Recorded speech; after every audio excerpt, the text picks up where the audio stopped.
Go ahead. I would like to call the special meeting of the Valley Central Board of Education for Thursday, April 16th, 2020 to order at 5:17.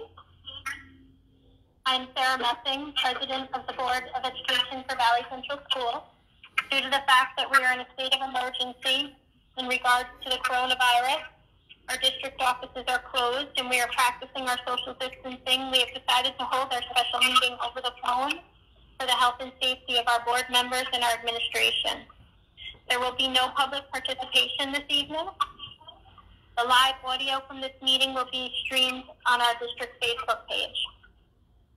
I would like to take a second to introduce everyone on the call here. We have our superintendent, Mr. Xanthus, our deputy superintendent, Mr. Bellarosa, our assistant superintendent, Ms. Derator, our interim business official, Mr. Conklin, our district clerk, Ellen McGoldrick, our media specialist, Patty Bear, and our Board of Education members, Vice President Joseph Bond, and trustees, Art Fitzgerald, Sonia Lewis, Diana Revore, Sheila Schwartz, and Mel Wessenberg. Before we get started, I would just like to say thank you again to Chris Moore, our Director of Technology, for setting up this meeting. I would also like to say thank you again and publicly acknowledge all the continued efforts and the very long hours that our central office staff has continued to put in during the last couple of weeks, guiding our district through this uncharted territory. We appreciate everything you have done and continue to do. I would ask at this time that we take a moment and stand and say the pledge. I pledge allegiance to the flag of the United States of America and to the republic in one nation, under God, indivisible, with liberty and justice for all. Thank you.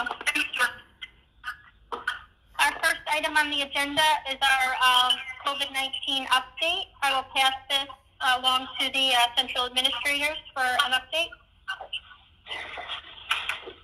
Well, John, you going to start? Yeah, I'll just start by Mike and Marianne and Brad will certainly give you an update, but I just kind of want to reiterate what I said the last time, and I think it's been a week and a half since we last spoke.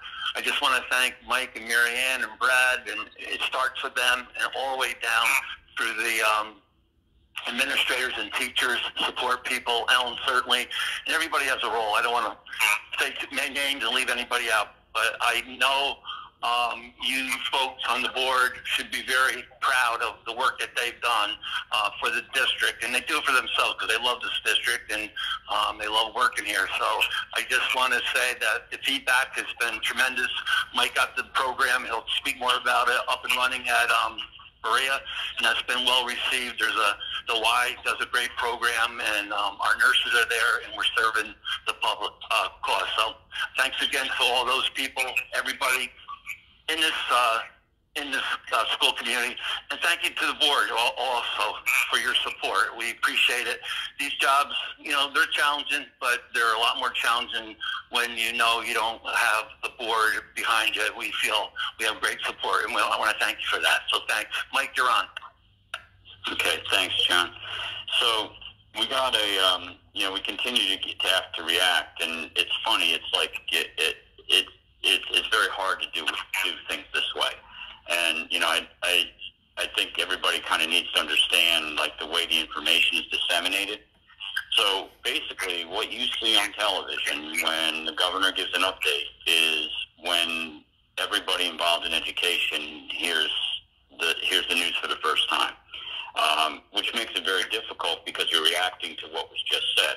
So, for example, 24 hours ago, I can go back farther, about 48 hours ago, there was an announcement that said all essential workers need to have masks when they're in the public and within, so many feet, and when social distancing is not popular or not possible. So what happens is we have to make sure we have enough masks. And of course, fortunately it's not N95 masks, but we have to comply with that within, 24 hours basically. Then you get another one that says through May 15th, everybody has to, when they're in public in New York State, and when social distancing is not popular, wear a mask. Well, school's only closed until a certain date, and now this goes to May 15th. So if you connect the dots, it's not possible to go back to school this way because you can't social distance. So today, the announcement was that we're now going to continue until May 15th. Unfortunately, what you don't have that goes along with that are the specific orders, the executive order, so that you can read, is there any additional language? And you want to get this information out to people because, people want to know, are we coming back on the 15th, which happens to be a Friday? Are we coming back on Monday? Are we coming back at all? And what does that mean? There's a lot of other questions that go with that, obviously. So until you see the orders, it's really hard to, but yet schools will go out and they'll want to get this information out to people, which we did too. But you're always apprehensive of what else, it's like three cards are face down. What do those cards say? And we won't find that out until the orders are released. So that's kind of where we are right now with the update as far as when are you going back. I don't have any inside information other than I listen to what everybody says, and I'm following the news like everybody else. I will say this. I think what I've heard recently is that, they're talking about possibly regionally opening parts of New York State, parts of the United States. And when you think of that, and you think of our area and where we live, whether you're going by a New York State or you're going by a national, we're going to be one of the last areas in the country to reopen. And when will that be? When you start hearing, you hear sometimes, well, we need to do this soon to get the economy going, and you can't get the economy going without the schools opening. But yet you also hear that you can't do this, we're not past this until a vaccine's developed, and then you're talking 12 to 18 months. And I'm mentioning this to you because what this has done is it's starting to have us have conversations, not just about going back to school in June or going back to school in May. We have to have conversations about what will it look like when we go back to school in September, and what will these kids lose between now and then. So all the things that go with that are, you think of 10 new things a day, and that's pretty much what we're operating under. We don't have, I guess I'm saying this all to you to tell you how difficult it is for everybody, and it's not that we're, I'm not asking people to feel sorry for us because we have a lot of decisions to make. It's just the way we're part of everybody that's reacting under things. And at the same time, what's the most important is that we take care of each other and we try to stay healthy, I want to say, John, thank people. He mentioned the child care and the YMCA programs. They've been tremendous. It is open over at Berea. We began with 4 kids, then we have 6 kids. Now we're up to 8 students. Mentioning people that go above and beyond. You guys know in the contract you approved that the Y wanted our nurses there for the first 3 hours of the program. When we told that to the nurses, they said, no, we want to be there the whole time. Mm-hmm. So we now have nurses there the entire time, and it's 12 hours, or 11 hours actually that they're open. They arrange shifts to be able to do that, and they've been tremendous. Eleanor's been tremendous. Barbara Gazelle with food distribution. That information is still out there on our website, so that we're doing the 5-day-a-week, but they're done on a 3-day basis, so that we have less contact with the public, and they've just done an incredible job with it. The volunteers from the community, kids have volunteered. There's a nice thing in the paper about them in the Walker Valley Times today. 3 of the kids have been with us from the start, and then they go to the food pantry later on and help with them.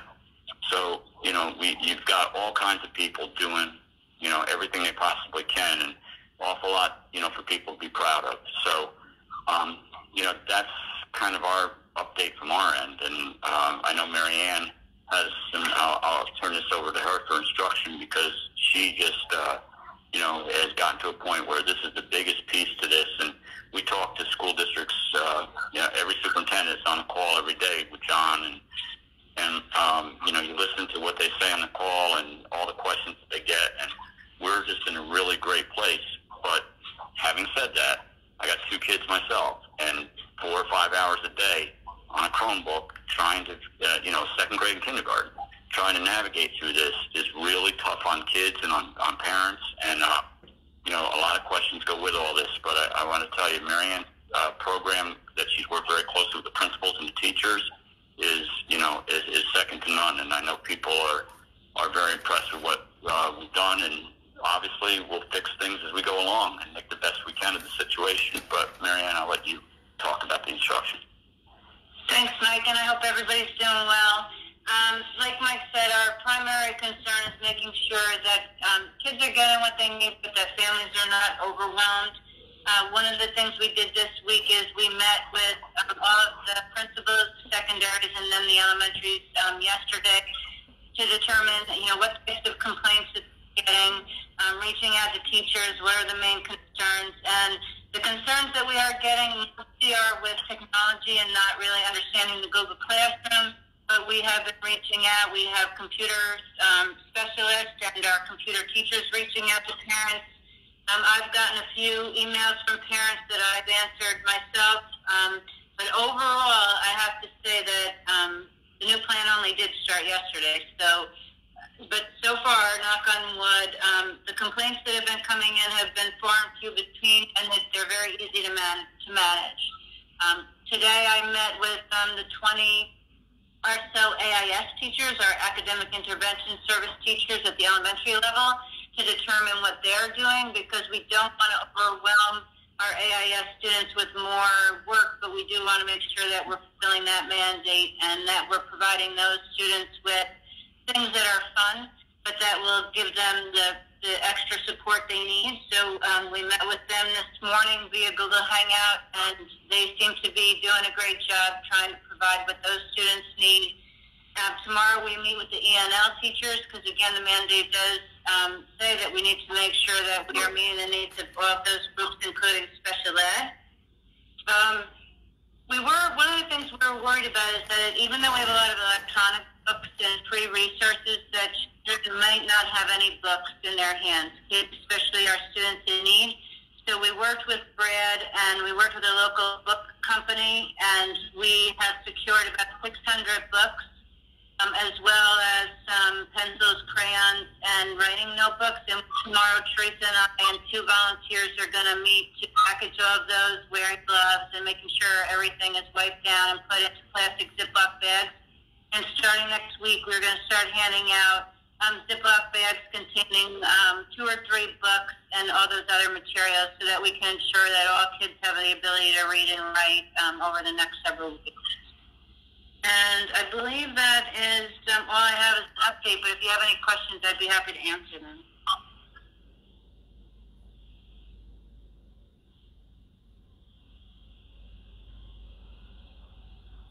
Does anyone have any questions for Ms. Sartor? Yeah, Marianne, I just have one quick question. I was just wondering, hi, it's Diana. Hi. Do we have any indication or any knowledge of what is our attendance like online, overall? How are we doing with that?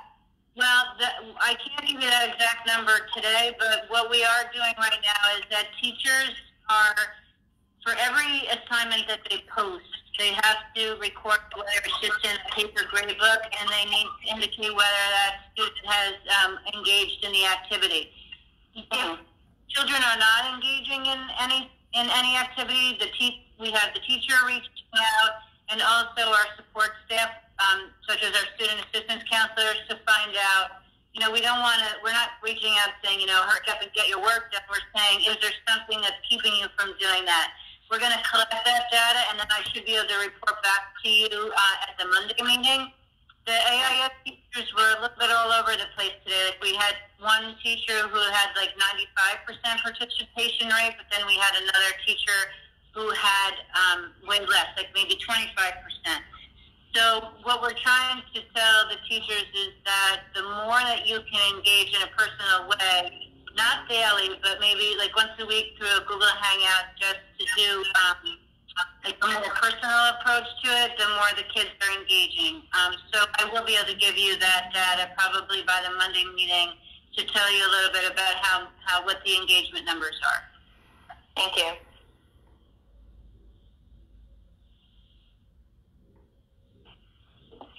Does anybody else have any questions?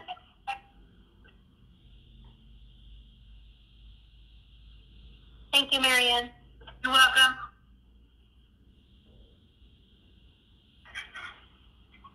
Hi, everyone. It's Brad. Yep. Can you hear me? Yes. Yes. So just to piggyback kind of off of what Mike was saying, we understand not only do we have lots of questions for the state, we also understand that you in the community will have a lot of questions for us, and right now we don't have a lot of answers to give. I think the one thing that's important to remember is that we are not alone here. All districts are in the same situation, and we will get through it. I think back to when I first came on the board and we were dealing with the gap elimination, and it felt like it was never going to end. And eventually we got through it, and we'll get through this. So just a quick update on how this will affect the budget. So back in March, before this all began, the superintendent recommended a budget to the board of approximately $108.9 million, which was a 2% increase. Since then, when the state legislature has passed their budget, we saw our state aid reduced significantly. We have had some discussions on what it would take to kind of close that gap. However, we're also afraid of what is still to come. So us, and along with most other local districts, are not going to present a recommended budget to you until at least May. And the reason for this is the state built into their budget 3 look-back periods where they will take a look at where revenues are compared to where they project they will be and can make adjustments. And the first period ends on April 30th. So we're all kind of holding our breath and see what May will bring us. So I wish we had more answers for you, but we don't want to present another budget and then have to go back and adjust it again before the budget vote. Regarding the budget vote, still no date has been set. I can tell you that if we do vote in June, we've been told by the Board of Elections in Orange County that we will not have machines available. So it may involve a hand count. We're not sure. But when the state does finally set a budget vote date, from that date backwards, all the filing dates and the publishing dates will be set, along with when board candidates will have to hand in their petition. So again, I wish we had more answers for you at this point, but we really don't.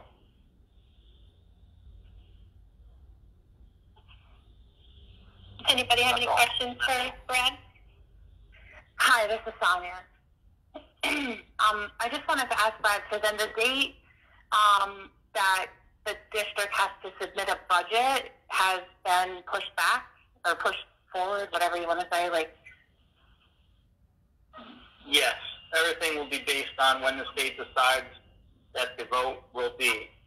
Now, I think the primary has already been set for, I think, the 3rd Tuesday in June, which kind of conflicts on when budget votes are generally held. So when the state sets a budget vote date, all the filing dates will be set in accordance with that. Okay, thank you.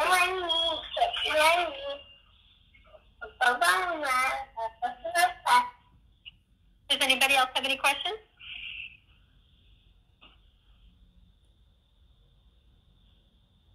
Thank you, Brad. Any further updates from the administration? If not, we will move on to the next item on the agenda, the consideration of the Orange Ulster BOCES administrative budget. Each component school district is required to vote on the BOCES administrative budget. For the 2020-2021 school year, the budget is $7,540,018. Can I get a motion to approve this budget vote resolution? Sarah, this is Joe. I'll make a motion. Thanks, Joe. Can I get a second? This is Diana. I'll second. Diana, second. Any discussion? Sarah, this is Brad. If I can just add, I'd like to note that BOCES was aware of the financial difficulties that districts are going to be facing, and they did go back and revise their administrative budget. And for us, it'll be a savings of approximately $15,000. Thank you. Any further comments or discussion? I will do a roll call vote. Sarah Messing, yes. Joseph Bond? Yes. Art Fitzgerald?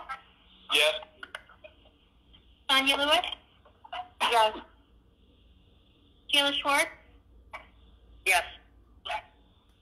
Diana Rivera? Yes. Mel Westenberg? Yes. Thank you. Motion passes 7-0. The next item on the agenda is the consideration of the Orange Ulster BOCES vacancies. There are three-year term vacancies on the BOCES board to be filled at the annual election today, April 16th. The Board of Education for each component school district may cast one vote for each vacancy to be filled. The three candidates are Martha Bogart from Goshen, Lawrence Berger from Cornwall, and David Eaton from Warwick. Does anyone have any objection to voting on all three of these candidates at once? No objection.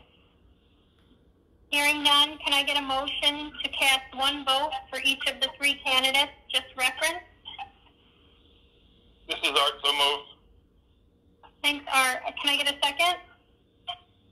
This is Sonia, second. Thanks, Sonia. Any discussion?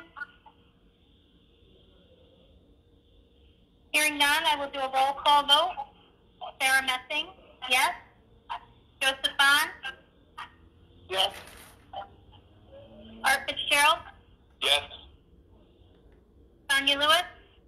Yes. Sheila Schwartz? Yes. Diana Rivera? Yes. Mel Westenberg? Yes. Motion passes 7-0 on the vote for the BOCES vacancies. Thank you. At this time, I will entertain a motion to go into executive session to discuss personnel, the student matter, and negotiations. Can I get a motion? This is Joe. I'll make a motion. Thanks, Joe. Can I get a second? This is Art, I'll second. Thank you. I will do a roll call vote. Sarah Messing, yes. Joseph Bond? Yes. Art Fitzgerald? Yes. Sonia Lewis? Yes. Sheila Schwartz? Yes. Diana Rivera? Yes. Mel Westenberg? Yes. Thank you. Motion passes 7-0 to move into executive session at 5:40. We will not conduct any further board business after our executive session. We are going to hang up on this call now, and board members will call another line for the executive session. I would like to say thank you again to our Valley Central family for everything that you are doing for our students and our community. Stay safe. Thank you. Thank you. Thank you.